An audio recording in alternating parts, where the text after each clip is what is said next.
Hello everyone, welcome back to my YouTube channel. आज का हमारा मैथ्स का जो क्वेश्चन है वह इस प्रकार से है। इनमें से कौन सी राशि 8% वार्षिक साधारण ब्याज की दर से 4 वर्षों में 6,600 रुपये हो जाएगी, ये हमको फाइंड करना है, ज्ञात करना है। क्वेश्चन के लिए जो ऑप्शन है वह इस प्रकार से है। ऑप्शन ए 3,000 रुपये, बी 4,000 रुपये, सी 5,000 रुपये और डी 6,000 रुपये। तो चलिए इस प्रकार के क्वेश्चन को कैसे सॉल्व किया जाता है उसको सीखते और समझते हैं। ओके, तो सर्वप्रथम हम क्या करेंगे, क्वेश्चन में जो भी चीज़ें दी हुई है उसको नोट डाउन कर लेंगे। ठीक है, तो मैं यहाँ पे लिख देता हूँ। दिया है क्वेश्चन में सबसे पहली चीज़ दी हुई है दर। तो क्वेश्चन में दर का मान कितना दिया हुआ है, तो क्वेश्चन में दर का मान दिया हुआ है 8%। ठीक है, वहीं क्वेश्चन में अगली चीज़ जो दी हुई है वो दिया हुआ है समय। ठीक है, तो समय बराबर क्वेश्चन में दिया हुआ है 4 वर्ष। क्लियर? ओके, क्वेश्चन में अगली चीज़ जो दी हुई है वो है हमारा मिश्र धन। क्या है, तो ये है हमारा मिश्र धन। ठीक है, मिश्र धन बराबर क्वेश्चन में कितना दिया हुआ है, तो ये दिया हुआ है हमारा 6,600 रुपये।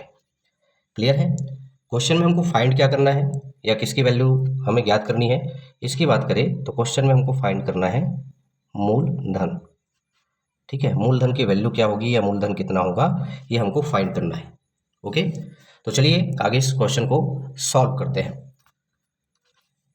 आगे क्वेश्चन को सॉल्व करने के लिए हम क्या करेंगे, हम मान लेंगे, मैं यहाँ पे लिख देता हूँ, माना कि मूलधन बराबर 100 रुपये है। ठीक है, क्योंकि हमको मूलधन की वैल्यू फाइंड करना है इसलिए हम मान लेते हैं कि माना कि मूलधन बराबर 100 रुपये है। ठीक है, तब साधारण ब्याज बराबर, यहाँ पे साधारण ब्याज का सूत्र लगेगा।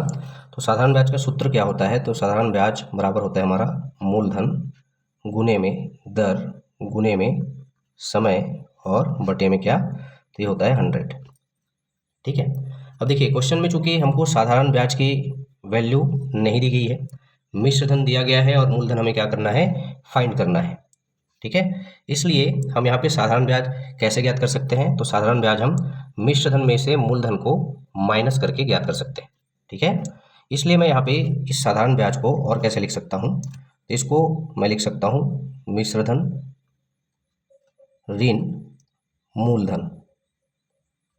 ठीक है, बराबर में क्या है, तो बराबर में हमारा मूलधन गुना दर गुना समय बटे में 100। अब देखिए, अब आगे हम क्या करेंगे, वैल्यूज पुट करेंगे। ठीक है, जो भी मान क्वेश्चन में दिया हुआ है उस मान को हम यहाँ पे रखेंगे। तो मिश्र धन बराबर दिया हुआ है क्वेश्चन में 6,600 रुपये।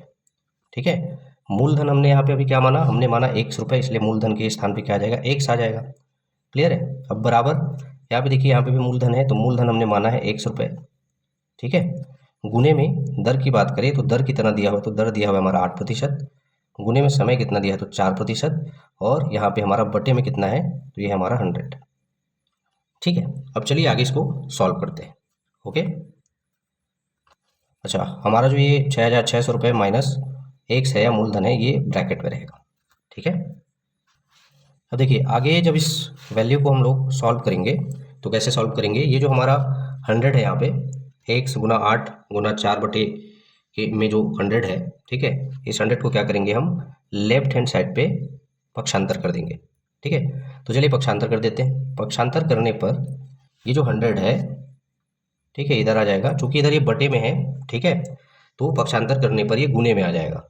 ठीक है, कह सकते इधर राइट हैंड साइड पे ये भाग में है, लेफ्ट हैंड साइड में जब ये आएगा तो ये मल्टीप्लिकेशन में आ जाएगा या गुने में आ जाएगा। तो इस 100 का जो गुना है वो ब्रैकेट के अंदर रखी हुई जो वैल्यूज है 6,600 ऋण x, ठीक है, इसके साथ में इस 100 का गुना होगा।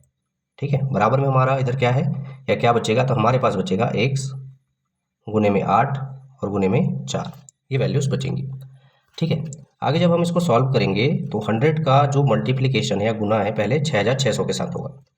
तो 100 गुना 6,600, तो वैल्यू कितना आ जाएगा, यह आ जाएगा हमारा कितना, यह आ जाएगा 6,60,000 रुपये। ठीक है, माइनस में यहाँ पे जब इस 100 का गुना जो है x के साथ में होगा तो ये हो जाएगा हमारा 100x। क्लियर है? इसको थोड़ा सा मैं बड़ा कर देता हूँ। ठीक है, बराबर में इधर क्या है, अब देखिए यहाँ पे भी हम गुना कर देते हैं, मल्टीप्लाई कर देते हैं। तो 8 का गुना 4 से जब होगा तो 8 चौक 32, और उस 32 का गुना जब हम x के साथ में करेंगे तो ये हो जाएगा हमारा 32x। क्लियर इतना? ओके, चलिए आगे इसको सॉल्व करते हैं। आगे अब हम क्या करेंगे, ये जो 100x है या -100x है उसका पक्षांतर करेंगे राइट हैंड साइड पे। ठीक है, तो चलिए पक्षांतर कर देते हैं। तो पक्षांतर करने पर हमारे पास वैल्यू कितना बचेगा, तो ये हमारे पास 6,60,000 बराबर 100 को जब उधर पक्षांतर करेंगे 32x के साइड पे या राइट हैंड साइड पे, तो इधर देखिए 100 यहाँ पे माइनस में है। ठीक है, उधर जाने पर ये क्या हो जाएगा, तो ये हो जाएगा +100। क्लियर इतना? ओके, चलिए आगे सॉल्व करते हैं। अब देखिए यहाँ पे 6,60,000 बराबर है हमारे पास 32x धन 100x। ठीक है, अब आगे जब इसको सॉल्व करेंगे तो ये जो 32x है और ये जो 100x है वो आपस में क्या हो जाएंगे, जुड़ जाएंगे। तो इस तरीके से हो जाएगा 6,60,000 बराबर में 132x। ठीक है, क्लियर है? अब चलिए चूंकि हमको x की वैल्यू फाइंड करनी है, ठीक है, तो इसको हम स्थान परिवर्तन कर देते हैं। पहले 6,60,000 को राइट हैंड साइड पे लिख देते हैं और 132x को लेफ्ट हैंड साइड पे लिख देते हैं। ठीक है, तो 132x बराबर 6,60,000। ठीक है, अब देखिए स्थान चेंज करने पर यानी कि 132x और 6,60,000 को एक दूसरे के स्थान पर लिखने पर क्या वैल्यूज में कोई चेंजेस आएगा? कोई चेंजेस नहीं आएगा। ठीक है, इसलिए हम चेंजेस कर सकते हैं या उनको एक दूसरे के स्थान पे एक दूसरे की जगह पे लिख सकते हैं। ठीक है, चलिए अब इसको आगे सॉल्व करते हैं। अब देखिए ये जो 132x है इसमें से जो 132 है वो पक्षांतर हो जाएगा इधर राइट हैंड साइड पे। ठीक है, तो पक्षांतर करने पर x बराबर क्या हो जाएगा, 6,60,000। ठीक है, बटे में हमारा 132। चलिए इसको आगे सॉल्व करते हैं। ठीक है, भाग देते हैं। तो देखिए सबसे पहले हम 2 से भाग देंगे तो ये जाएगा 2 6 का 12। ठीक है, और 2 6 का 12 ये 66 बार में चला जाएगा। ठीक है, वैसे ही जब हम इसको भाग देंगे 2 से तो 2 तिया 6 और 2 तिया 6 और ये 2 शून्य 0 2 शून्य 0 2 शून्य 0 और 2 शून्य 0, 3,30,000। ठीक है, दोबारा हम इसको क्या करेंगे, 2 से फिर कैंसिल करेंगे तो 2 तिया 6। ठीक है, और 2 तिया 6 और ये जो है ये चला जाएगा 2 एकम 2। ठीक है, बचेगा 1, 2 6 का 12 और 2 पंचे 10। ठीक है, बचेगा 3 शून्य। क्लियर इतना यहाँ तक? ओके, अब चलिए अब चूंकि अब ये 2 से भाग नहीं जाएगा। ठीक है, अब हम क्या करेंगे, ये जो नीचे 33 है और ऊपर में 1,65,000 है उसको हम क्या करेंगे 11 से डिवाइड करेंगे। तो 11 से जब डिवाइड करेंगे जाएगा 11 तिया 33 3 बार में, और ये कितने बार में जाएगा, तो ये जाएगा 11 एकम 11 11 पंचे 55।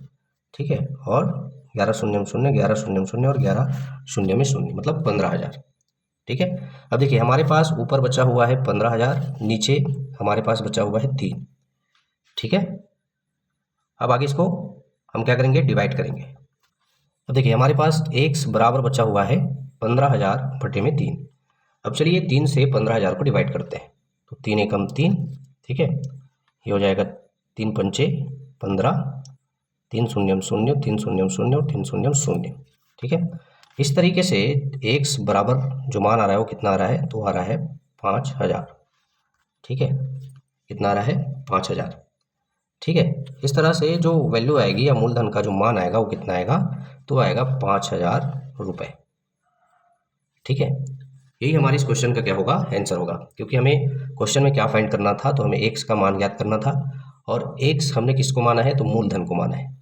ठीक है, अब चलिए बारी आती है ऑप्शंस की तरफ चलने की। ऑप्शन की तरफ चलते हैं और देखते हैं कि कौन से ऑप्शन में 5,000 रुपये दिया हुआ है। ओके, जब हम ऑप्शंस की तरफ आते हैं तो हम देखते हैं कि ऑप्शन नंबर सी में 5,000 रुपये दिया हुआ है। ठीक है, यानी कि इस क्वेश्चन का जो राइट आंसर होगा वो होगा ऑप्शन नंबर सी। ठीक है, वह धनराशि कौन सी होगी, तो 5,000 रुपये होगी। ठीक है, आशा करता हूँ आप लोग को इस प्रकार का क्वेश्चन कैसे सॉल्व किया जाता है वह बहुत अच्छे तरीके से समझ में आया होगा तथा यह वीडियो जो है आप लोग के लिए यूजफुल साबित होगा। इसी प्रकार के इंपॉर्टेंट टॉपिक को लेकर, क्वेश्चंस को लेकर मिलते हैं हमारे नेक्स्ट वीडियो में। तब तक के लिए धन्यवाद।